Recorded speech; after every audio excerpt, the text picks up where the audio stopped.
Привет, я Лара. Շարունակում ենք խոսել ստացական դերանունների մասին. Продолжаем говорить о притяжательных местоимениях. Он, мужской род. Ему, իրեն, его, նրա.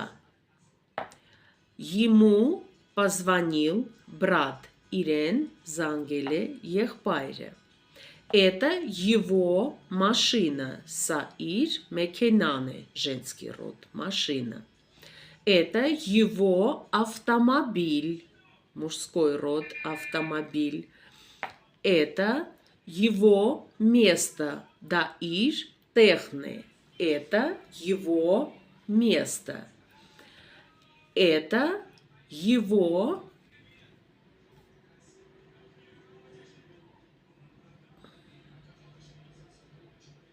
обязанности, պարտականություններ, обязанности. Իսկ եթե ուզում եք սովորել ռուսերեն, գրեք անձնական նամակ